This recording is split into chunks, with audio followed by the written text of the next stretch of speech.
Hi everyone, today I'm going to teach you the basics to work with the punch needle. I'm going to show you the 5 sizes I have in my Etsy shop, and I'm going to give you some tips. Here I have my 5 needles, starting with the number 3 and ending with the number 7.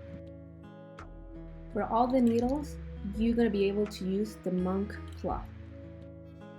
For the number 5, 6, and 7, you can use burlap. For the number 3 and 4, you can use osnaburg cloth or linen. The reason why we use different kinds of fabric with the different sizes of needles is because the tiny holes in the fabric should match the size of the needle. If I use a small needle with a burlap fabric, the fabric is not going to hold my yarn.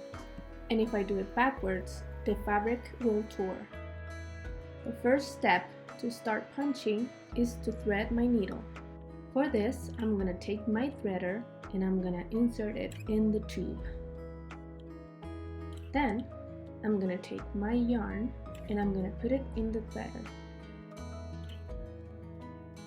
I'm going to pull the threader and that will introduce my yarn into the tube. What I'm going to do next is to take my threader and put it in the hole at the top of the tube and repeat the process.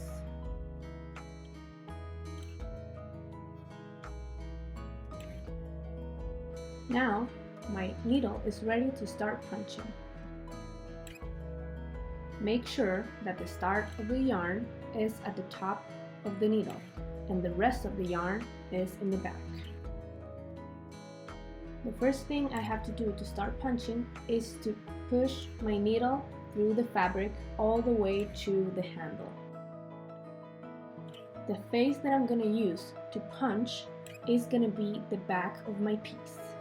So I'm going to start here and I'm going to push my needle all the way back, and very slowly I'm going to take it out and I'm going to keep the top of my needle touching always the fabric, and I'm going to go to the next hole and go all the way to the handle and repeat very slowly, always touching the top of my needle with the fabric. You will repeat this movement for the entire process of your piece. These loops are the result of the punching. It doesn't matter what size of needle you are using or what kind of fabric, the process is always going to be the same.